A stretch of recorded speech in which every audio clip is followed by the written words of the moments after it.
Good morning. I am 5 minutes earlier today. As always, if you're watching in recording, you're welcome to fast forward or stay with us through our hellos. Oh my God, I'm looking at the video and you almost cannot see the ocean because of this tree again. I need to have it cut. It grows so fast. Anyway, I'm gonna check the sound now. I am. Seems good.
Good morning, Jean.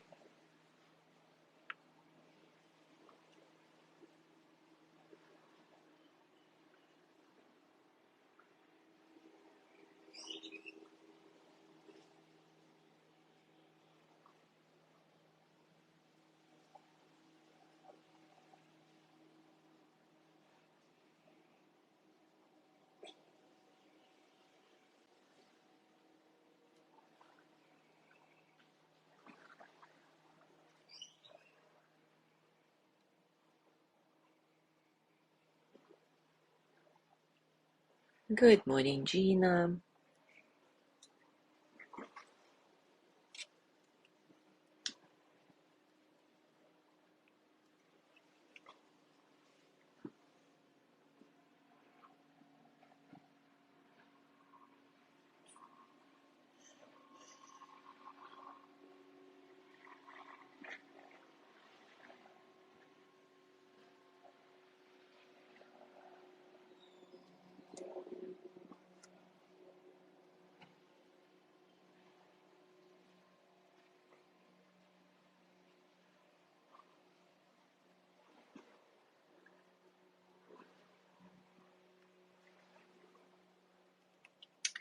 All right, it is time for us to start.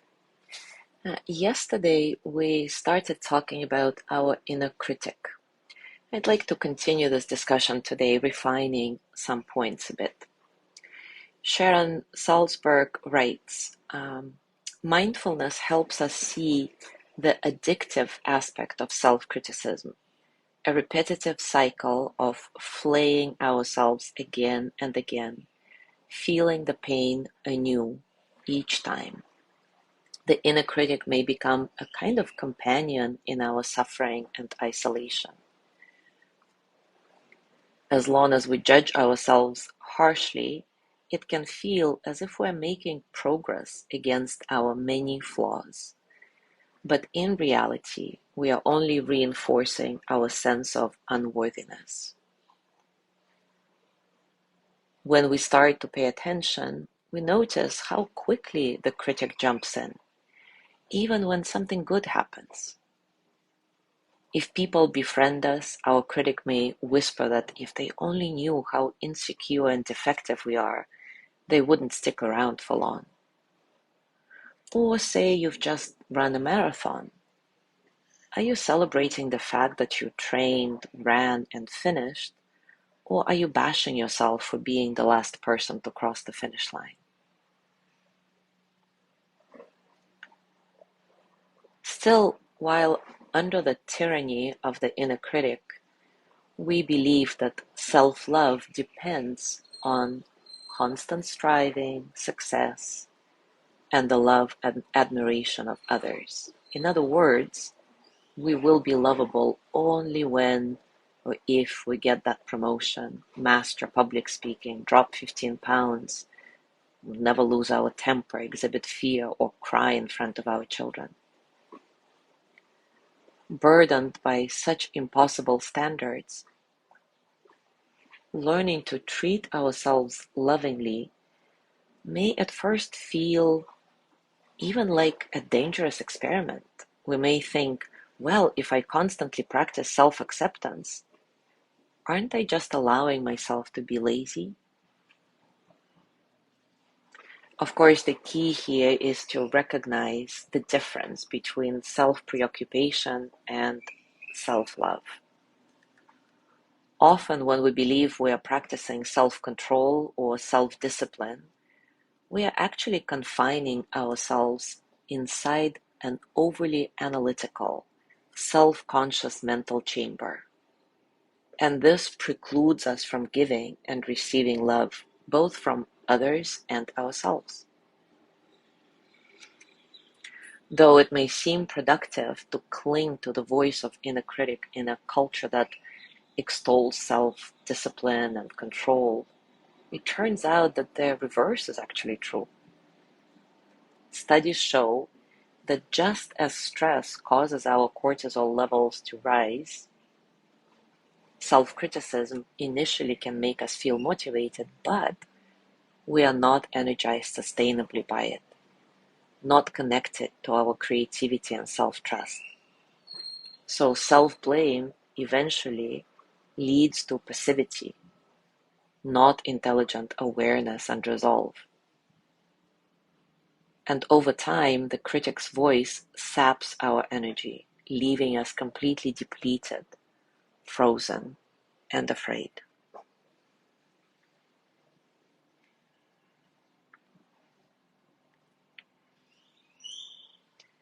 Instead of following this sad scenario, we can actually learn to take responsibility for ourselves in a very loving way, freeing ourselves from the burden of self-blame, of this addictive notion that we are not good enough, that we need to improve in some way, and remembering that we have the capacity to learn and change in other ways that are productive, not self-defeating.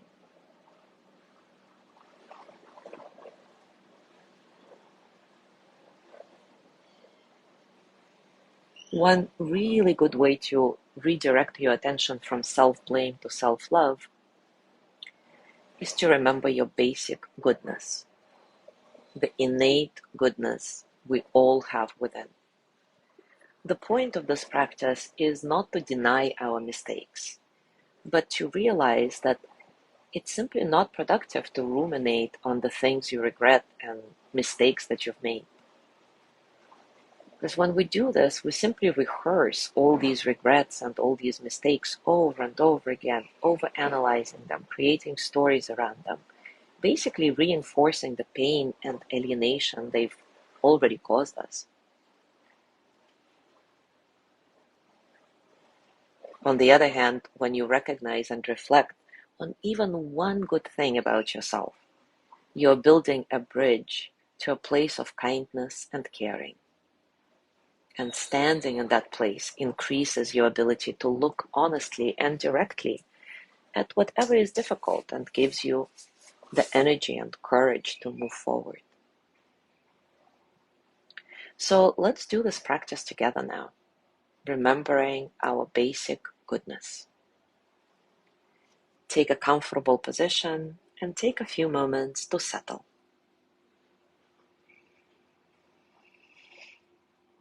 Settle into your body, your heart, your mind. Settle into this moment, right here, right now.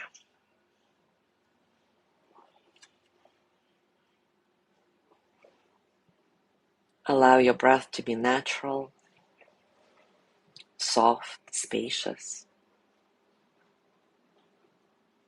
allowing all the experiences of the present moment to flow through you as energy, without struggle.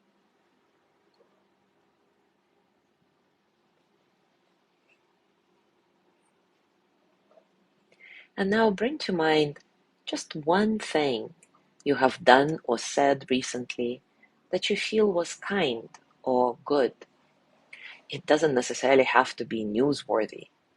Maybe you just smiled at someone or listened to their story. Maybe you let go of your annoyance at a slow checkout clerk. Maybe you were generous with somebody. Maybe you sat down to meditate. Maybe you thanked a bus driver. And it's not arrogance to consider these things, to remember these things. In fact, it's actually nourishing and replenishing to take delight in the good that moves through all of us. So take a moment to really acknowledge that you did do this good and kind thing, whatever that is. And start sending loving kindness your way. May I be filled with loving kindness. May I be well in body and mind. May I feel safe, protected, at ease. May I know deep, natural peace.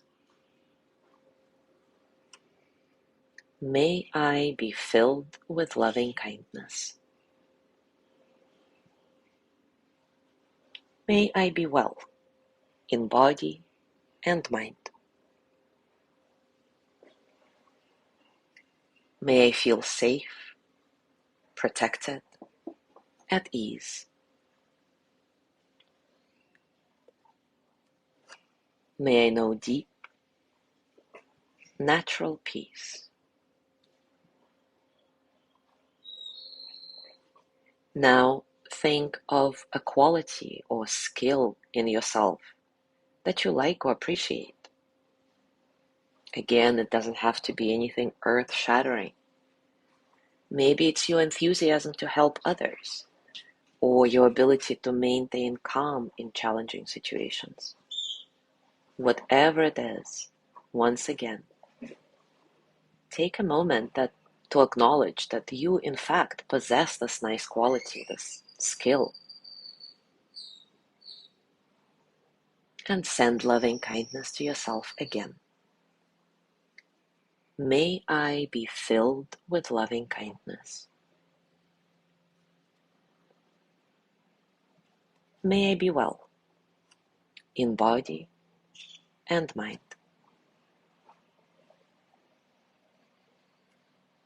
May I feel safe, protected, at ease.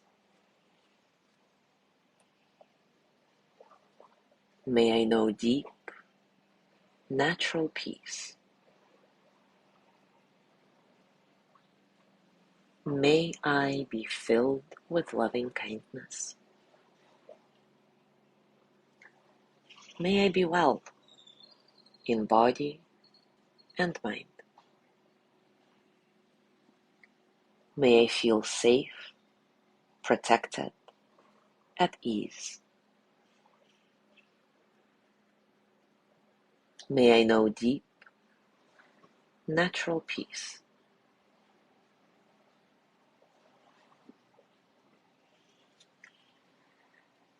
And now turn your attention to the mere fact that you have an urge toward happiness. There is kindness and beauty in that. Never feel ashamed of your longing for happiness. Recall that this is your birthright. Seeking happiness is not the problem. The problem is that we often don't know where and how to find genuine happiness, and so we make the mistakes and cause suffering for ourselves and others. But that pure urge toward happiness itself is absolutely correct. And when we support it with mindfulness, it can become like a homing instinct or a compass pointing us toward freedom. May I be filled with loving kindness. May I be well in body and mind. May I feel safe, protected, at ease. May I know deep, natural peace.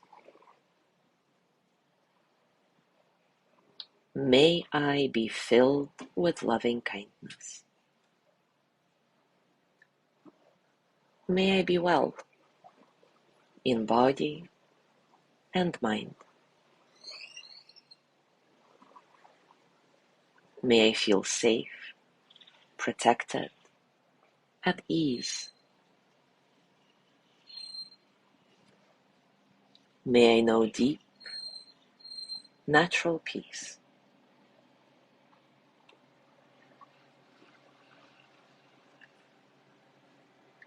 And now remind yourself that all beings everywhere want to be happy. Everybody wants to be happy. So let's send loving kindness to all beings to conclude our practice today. May all beings be filled with loving kindness. May all beings be well in body and mind. May all beings feel safe, protected, at ease.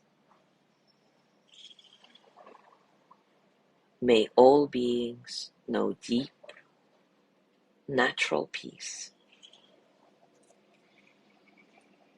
And now gently let go of your practice. Scan your body.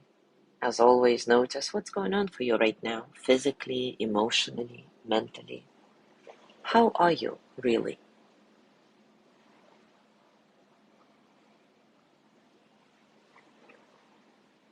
And as you go through your day today, I invite you to continue reflecting on your basic goodness. All those little and big things you do on a daily basis that are kind and considerate. All those qualities and skills you possess that help people around you. And last, but definitely not least, your innate, genuine, pure wish to be happy. Thank you so much for being here today. Tomorrow is Lorna's breathing practice, and I will see you on Saturday.